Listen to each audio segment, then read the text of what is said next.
مفيش أي حد عاقل ممكن يقدر ينكر إن الدوري المصري واحد من أقوى الدوريات في إفريقيا ومنطقة الشرق الأوسط، حتى لو سبقوا دلوقتي دوريات عربية تانية زي الدوري السعودي مثلا وأحيانا الدوري المغربي، لكنه هيفضل دوري قوي وله مكانته.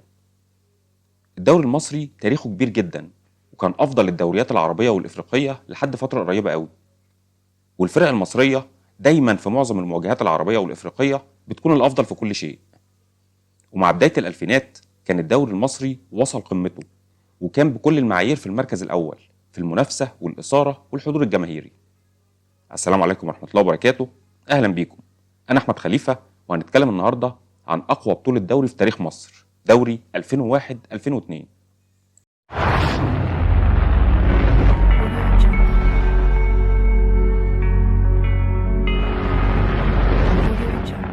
الأهلي كان مسيطر على بطولة الدوري من موسم 93-94 لحد موسم 99-2000، بس بعد الفترة الطويلة دي كان لازم يحصل تجديد في الفريق، وبدأ الأهلي الاستغناء عن عناصر أساسية زي حسام حسن وإبراهيم حسن، ويضم مجموعة لعيبة صغيرة في السن زي شادي محمد من الأولمبي وخالد بيبو من الإسماعيلي. وبدأت القيادة الفنية للأهلي تبص على قطاع الناشئين، وتصعد منهم لعيبة زي حسام غالي وإبراهيم سعيد وأحمد بلال. لكن تجديد الفريق ده خبط وقتها في جيل مرعب من الزمالك بقيادة عبد الحليم علي وحازم إمام وطارق السعيد وطارق السيد ونادر السيد وبشير التبعي ومدحت عبد الهادي وغيرهم. ده طبعا عمل ميكس مع التوأم إبراهيم وحسام اللي اتنقلوا للزمالك في صفقة عملت دوشة كبيرة قوي في مصر في وقتها. طبعا قدر الزمالك ياخد بطولة دوري 2000-2001 بفرق 8 نقط عن الأهلي صاحب المركز الثاني. لكن مع بداية موسم 2001-2002 كانت عناصر الأهلي الشابة والجديدة قدرت تنسجم مع بعض وتكون فريق قوي جدا بقيادة المدرب العبقري مانويل جوزيه. الموسم ده كان استثنائي بكل المقاييس، عشان المنافسة ما كانتش منحصرة بين الأهلي والزمالك وبس كالعادة، لا، كان في منافس تاني جاي من بعيد. الإسماعيلي كان بطل كاس مصر موسم 2000، وكان وصيف الدوري المصري 2000-2001، ودخل موسم 2001-2002 وهو عينه على درع الدوري، خاصة مع وجود مجموعة لعيبة ما اعتقدش سهل تتكرر في تاريخ الإسماعيلي. جيل غير شكل المنافسة في مصر تماما تحت قيادة مدرب تقيل جدا اسمه محسن صالح. محسن صالح اللي تولى الإسماعيلي موسم 99-2000 بدأ يبني فريق شاب ومرعب، وقدر ياخد معاهم بطولة الكاس موسم 2000. لكن ده ما كانش طموحه، خصوصا مع وجود مواهب فذة زي محمد بركات ومحمد عبد الله، خميس جعفر، عماد النحاس، اسلام الشاطر، محمد صلاح ابو جريشه، محمد محسن ابو جريشه، سيد معوض، احمد فتحي وغيرهم. ما بتحصلش كتير دي ان 3 فرق يدخلوا موسم وهم في كامل قواهم. الزمالك اللي خد 6 بطولات موسم 2002، والاسماعيلي بطل الكاس، والاهلي اللي عناصره الجديده بدات تنسجم والمكنه بدات تطلع قماش بعد موسم سيء 2000-2001. والحقيقه ان قبل بدايه الموسم بدا الاهلي يبين العين الحمراء لكل منافسيه بعد ما قدر يكسب ريال مدريد بكامل نجومه في استاد القاهره 1-0. ريال مدريد وقتها كان بدا يبني جيل الجلاكتيكوس الاول، وكان حلم فرونتينو بيريز بدا يتحقق في انه يضم افضل لاعبي العالم في ريال مدريد.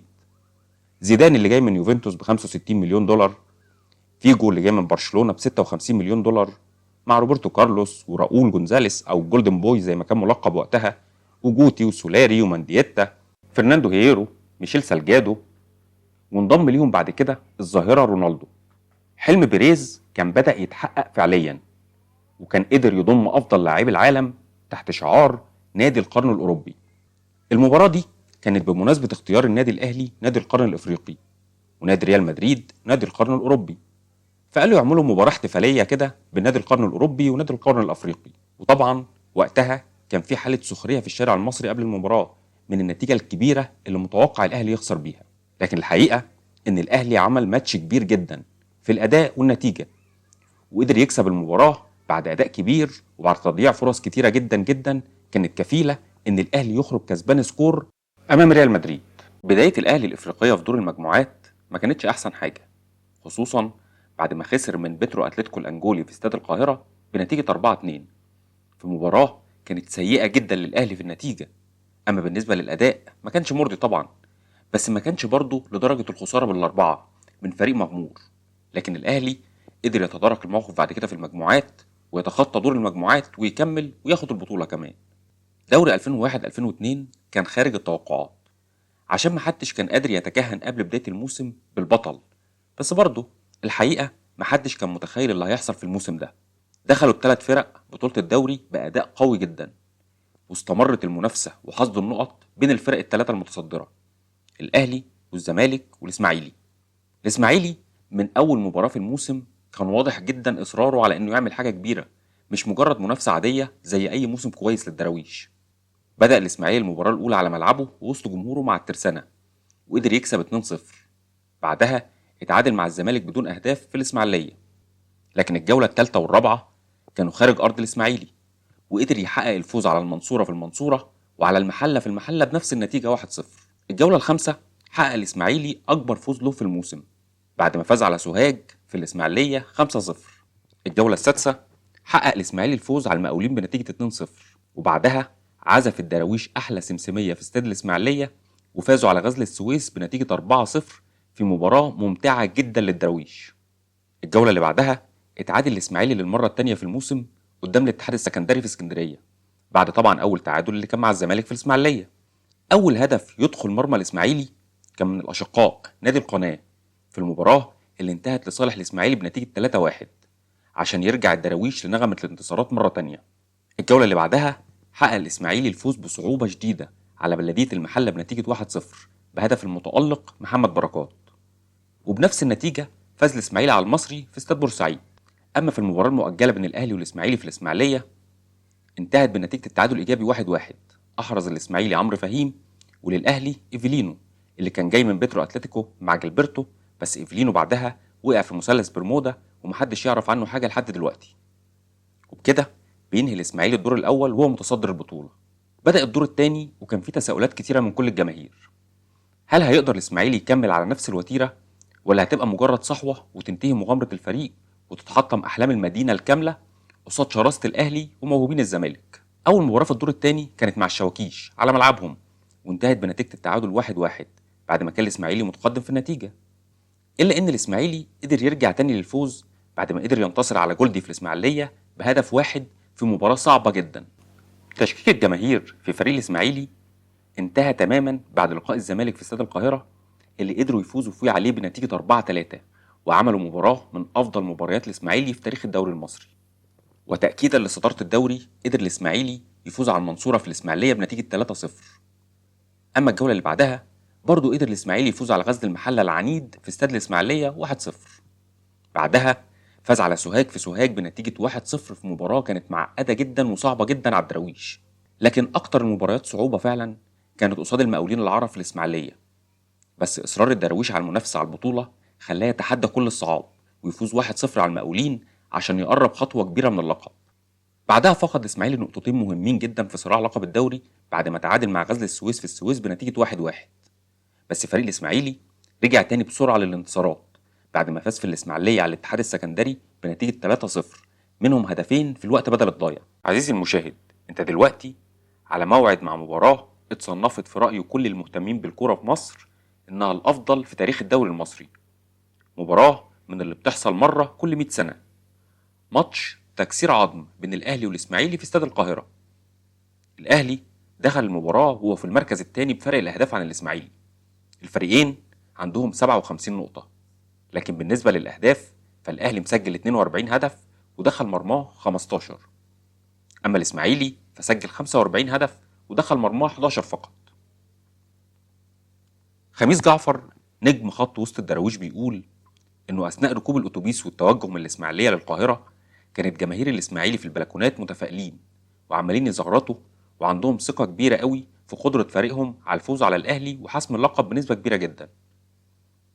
خميس جعفر وقتها كان واحد من أفضل لاعبي خط الوسط في مصر، وكان موجود في منتخب مصر تحت قيادة كابتن محمود الجوهري.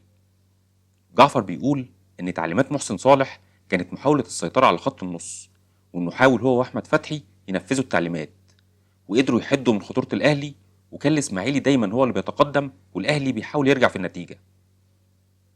لكن مهمة خميس جعفر ما كانتش سهلة، لأنه كان بيقابل وقتها الناشئ المتألق حسام غالي اللي عمل مباراة كبيرة قوي وقدر يصنع هدف ويعمل 3 فرص محققة لزمايله.